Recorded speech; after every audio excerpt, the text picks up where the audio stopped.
আগামী বুধবার 5ই নভেম্বর পবিত্র রাস পূর্ণিমা।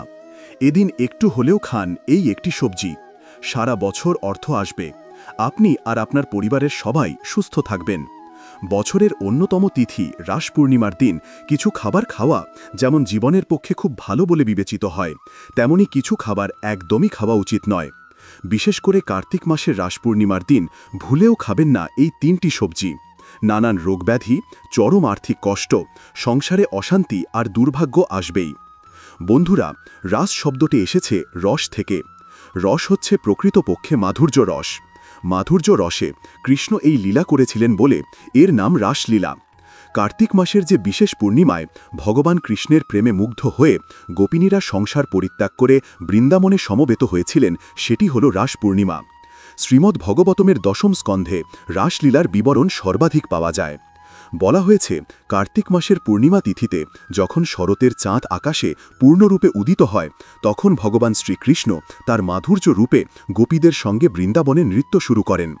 এই রাসলীলা কেবল পার্থিব প্রেম নয়, এটি আত্মা ও পরমাত্মার ঐক্যের প্রতীক, যেখানে কৃষ্ণ হলেন পরম চেতনা আর গোপীরা সেই চেতনার আকর্ষণে মুগ্ধ মানবাত্মা। ব্রহ্মবৈবর্ত পুরাণে রাস পূর্ণিমাকে ব্রজবন মহোৎসব বলা হয়েছে। এখানে বলা হয়, কার্তিক শুদ্ধ পূর্ণিমায় যেই ব্যক্তি কৃষ্ণ রাধার পুজো করে সে জন্ম জন্মান্তরের পাপ থেকে মুক্ত হয়। এখানে উল্লেখ আছে, এই রাতে রাধারূপিণী শক্তি ও কৃষ্ণ একাত্ম হন। এই মিলনই চিদানন্দরূপ প্রেমের চরম পরিণতি। তাই এই দিনে ভক্ত যদি কৃষ্ণ রাধার নাম জপ করেন, তুলসীতলায় প্রদীপ জ্বালান বা দান করেন, তবে তার জীবনে সৌভাগ্য ও শান্তি আসে। গরুর পুরাণে রাস পূর্ণিমাকে চন্দ্রকে পুজো করার শ্রেষ্ঠ তিথি বলা হয়েছে। এখানে বলা হয়েছে, পূর্ণিমা তিথিযুক্ত কার্তিক মাসে চন্দ্র দর্শন, স্নান ও দান করলে সমস্ত পাপ নাশ হয়। এই দিনে কোনো ভক্ত যদি চাঁদের আলোয় তুলসী বা কৃষ্ণমূর্তির আরাধনা করে, তবে তার মন শান্ত হয় ও মানসিক কষ্ট দূর হয়। স্কন্দপুরাণের কার্তিক মাস মাহাত্ম্য অধ্যায়ে বলা হয়েছে, কার্তিক মাসে তুলসী দান, প্রদীপ দান ও স্নান করলে বিষ্ণু প্রসাদ লাভ হয়। এখানে রাস পূর্ণিমাকে কার্তিক মাসের শেষ পর্ব হিসাবে গণ্য করে বলা হয়েছে, এই দিন স্নান, দান, জপ, কীর্তন করলে সেই ফল হয় অযুত অষ্টমের যজ্ঞের সমান। এছাড়া বলা হয়েছে, এই রাতে কৃষ্ণনাম স্মরণ করলে ভগবানের কৃপায় সংসার দুঃখের অবসান হয়।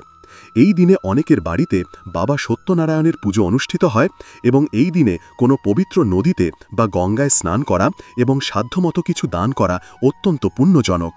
অন্যদিকে জ্যোতিষশাস্ত্র মতেও শনি দোষ, বাস্তুদোষ, গ্রহদোষের প্রতিকার এবং দান করার জন্য রাস পূর্ণিমার দিনটি বিশেষ গুরুত্বপূর্ণ। নমস্কার বন্ধুরা, আজকের নতুন পর্বে আপনাদের সকলকে স্বাগত জানাই। আজ আমরা জানব স্বয়ং ভগবান কৃষ্ণের বলা রাস পূর্ণিমার দিন কি করবেন আর কি করবেন না, এবং রাস পূর্ণিমাতে কোন খাবার অবশ্যই খাওয়া উচিত। এই দিন যে খাবারটি খেলে সারা বছর অর্থ আসবে, আপনি এবং আপনার পরিবার সুস্থ থাকবেন। এর সঙ্গে আমরা জানব এদিন কোন খাবার খাওয়া উচিত নয়, বিশেষ করে এদিন কোন 3টি সবজি খাওয়া একদমই উচিত নয়। এদিন যে নিষিদ্ধ সবজি বা খাবারগুলি খেলে জীবনে ঘনিয়ে আসতে পারে চরম আর্থিক কষ্ট, পরিবারের সদস্যদের লেগে থাকবে নানান রোগ ব্যাধি, সারা বছর রোজগার কমে যেতে পারে, সংসারে নেমে আসতে পারে চরম দুর্ভাগ্য। আপনি রাস পূর্ণিমার দিন কোন ব্রত পালন করুন অথবা না করুন, কিন্তু এই দিন অবশ্যই শাস্ত্র অনুসারে আহারের নিয়মগুলি মেনে চলুন। তাহলে আপনার বাড়ি থেকে বাস্তুদোষ দূর হবে এবং সারা বছর মা লক্ষ্মীর কৃপা থাকবে। এছাড়াও আমরা জেনে নেব রাস পূর্ণিমার অতি প্রাচীন এবং শক্তিশালী 4টি উপায় বা টোটকা, যে উপায়গুলি আপনার সংসারে সুখ ও সমৃদ্ধি এনে দেবে এবং আয় উন্নতি বৃদ্ধি করবে। বন্ধুরা, প্রথমে আমরা জেনে নেব রাস পূর্ণিমা এবং সত্যনারায়ণ পুজোর শুভ মুহূর্তের সম্পূর্ণ সময়সূচি। বিশুদ্ধ সিদ্ধান্ত পঞ্জিকা অনুযায়ী পূর্ণিমা তিথি আরম্ভ হচ্ছে ইংরেজি 4 নভেম্বর 2025 মঙ্গলবার রাত 10:38 এবং পূর্ণিমা তিথি শেষ হচ্ছে 5 নভেম্বর বুধবার সন্ধ্যা 6:49 এবং পূর্ণিমা তিথি শেষ হচ্ছে 5 নভেম্বর বুধবার সন্ধ্যা 6:49।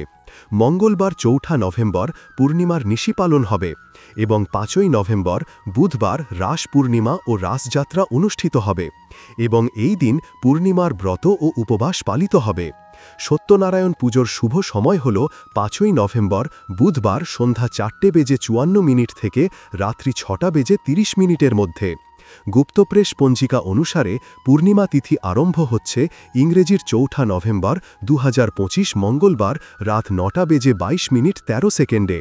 পূর্ণিমা তিথি শেষ হচ্ছে ৫ই নভেম্বর বুধবার সন্ধ্যা ৭টা বেজে ৬ মিনিট ৪১ সেকেন্ডে। এছাড়া এই দিন গুরু নানক জন্মজয়ন্তী অনুষ্ঠিত হবে। বন্ধুরা, ভাগবত পুরাণে বলা রাস পূর্ণিমার রাতে ভগবান শ্রীকৃষ্ণ তার বাঁশি বাজাতে শুরু করেন। সেই বাঁশির সুর শুনে বৃন্দাবনের সমস্ত গোপীরা তাদের ঘর পরিবার ও সমস্ত কাজ ফেলে বেরিয়ে পড়েন কৃষ্ণের সন্ধানে। কেউ দুধ দোহাচ্ছিলেন, কেউ সন্তানকে ঘুম পাড়াচ্ছিলেন, কেউ ঘরের কাজে ব্যস্ত ছিলেন, কিন্তু বাঁশির সুর শুনে তারা আর কিছু ভাবতে পারেননি। কৃষ্ণের আহ্বানে তারা সব কিছু ত্যাগ করে যমুনা তীরে উপস্থিত হন। যখন গোপীরা কৃষ্ণের কাছে পৌঁছান, কৃষ্ণ তাদের বলেন, গৃহত্যাগ করা তোমাদের উচিত নয়, তোমরা গৃহিণী, স্বামীর প্রতি কর্তব্য আছে। কৃষ্ণ গোপিনীদের সংসারে ফিরে যেতে অনুরোধ করলেও গোপিনীরা তা অস্বীকার করেন।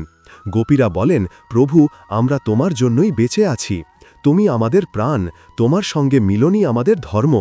কৃষ্ণ তাদের নিজের এই ভাবনায় গোপিনীদের মন অহংকারে ভরে ওঠায় ভগবান কৃষ্ণ সেখান থেকে রাধাকে নিয়ে চলে যান। তখন গোপিনীদের ভুল ভাঙে, অহংকার ভুলে গিয়ে তারা কৃষ্ণের স্তব শুরু করেন।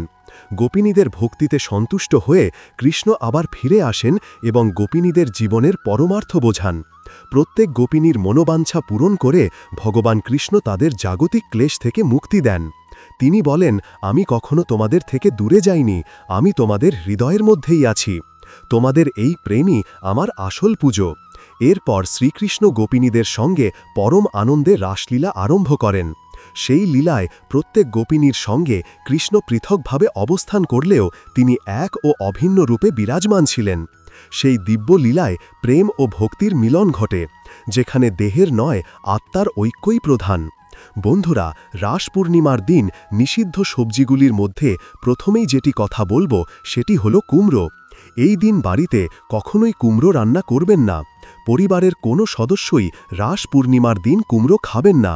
এই দিন কুমড়ো খেলে বাড়িতে রোগ ব্যাধি লেগেই থাকবে।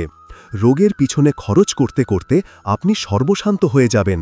সুতরাং রাস পূর্ণিমার দিন কোনোভাবেই কুমড়ো বা কুমড়ো দিয়ে তৈরি কোনো খাবার মুখে তুলবেন না। এছাড়াও এদিন আমিষ খাবার যেমন মাছ, মাংস, ডিম, পেঁয়াজ, রসুন ইত্যাদি তামসিক আহার এড়িয়ে চলুন। দ্বিতীয় নিষিদ্ধ খাবারটি হল বেগুন। রাস পূর্ণিমার দিন বেগুন থেকে তৈরি এরকম কোনো পথ বা রান্না খাবেন না। বলা হয়, রাস পূর্ণিমার দিনে বেগুন খেলে ভক্তির ভাব দুর্বল হয়, কারণ বেগুন তামসিক প্রকৃতির খাদ্য, যা মনকে ভারী করে তোলে। এই দিন বেগুন খেলে মানুষের শরীরে তামসিক গুণ বৃদ্ধি করে এবং নেগেটিভ এনার্জিকে আকর্ষণ করে। এই দিনে মনকে হালকা ও ভক্তিময় রাখাই মূল লক্ষ্য।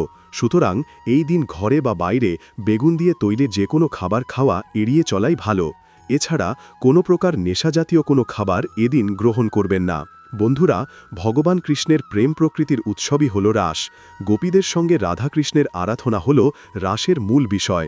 পুরাণেও এই উৎসবের উল্লেখ পাওয়া যায়। বিভিন্ন পুরাণে বিভিন্ন মতেরও উল্লেখ আছে। কোথাও শারদ রাস, আবার কোথাও বসন্ত রাসের উল্লেখ পাওয়া যায়। পরম পুরুষোত্তম ভগবান কৃষ্ণের উদ্দেশ্যে এই দিন যদি একটিমাত্র তুলসী পাতাও নিবেদন করা যায়, তাহলে অশেষ পুণ্য লাভ হয়। কাজেই রাস পূর্ণিমা পালন করা সকল সনাতন হিন্দুরই কর্তব্য। এদিন নিরন্তর ভগবানের নাম, শ্রবণ, মনন ও শ্রবণ কীর্তনের মাধ্যমে অতিবাহিত করতে হয়। শাস্ত্র অনুসারে রাস পূর্ণিমার দিন তৃতীয় যে সবজিটি খেতে নিষেধ করা হয়েছে সেটি হল চালকুমড়ো। এদিন বাড়িতে কখনোই চালকুমড়ো রান্না করবেন না। এদিন অনেক জায়গায় বিভিন্ন পুজো উপলক্ষে বা নানান তান্ত্রিক ক্রিয়াতে চালকুমড়ো উৎসর্গ করা হয়। রাস পূর্ণিমার দিন পরিবারের কোনো সদস্যই চালকুমড়ো খাবেন না। এদিন চালকুমড়ো খেলে বাড়িতে রোগব্যাধি লেগেই থাকবে। রোগের পেছনে খরচ করতে করতে আপনি সর্বশান্ত হয়ে যাবেন। সুতরাং রাস পূর্ণিমার দিন কোনোভাবেই চাল কুমড়ো বা চালকুমড়ো থেকে তৈরি কুমড়ো মিঠাই বা পেঠা মুখে তুলবেন না। রাস পূর্ণিমার দিন চুলদাড়ি কাটা, নখ কাটা ও সহবাস নিষিদ্ধ। বন্ধুরা, এবার আমরা জেনে নেব রাস পূর্ণিমার অতি প্রাচীন ও শক্তিশালী 4টি উপায় বা টোটকা। এগুলো আপনার সংসারের আয়োন্নতি বৃদ্ধির জন্য অত্যন্ত ফলপ্রদ। প্রথম উপায়টি হল রাস পূর্ণিমার দিন সন্ধ্যার সময় তুলসী গাছের নিচে একটি প্রদীপ নিবেদন করা। প্রদীপ জ্বালিয়ে ওম নমো ভগবতে বাসুদেবায় নমঃ মন্ত্রটি জপ করুন। এতে সংসারে কলহ দূর হয় এবং ভক্তিভাব বৃদ্ধি পায়। দ্বিতীয় উপায়টি হল পঞ্চামৃত দিয়ে রাধাকৃষ্ণের অভিষেক করা। পঞ্চামৃত অর্থাৎ দুধ, দই, মধু, ঘি ও চিনি। এইভাবে পুজো করলে মনস্কামনা পূর্ণ হয়। তৃতীয় উপায়টি হল সাদা কাপড়ে হলুদ, চন্দন দিয়ে শ্রীকৃষ্ণের নাম 108 বার লিখে কৃষ্ণমূর্তির সামনে রাখলে সমস্ত ইচ্ছা পূরণ হয়।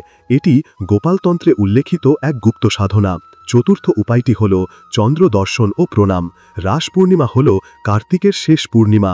এই রাতে পূর্ণ চন্দ্রকে দেখেই ওং সোমায় নম মন্ত্র জপ করলে মনে শান্তি ও দাম্পত্য সুখ আসে।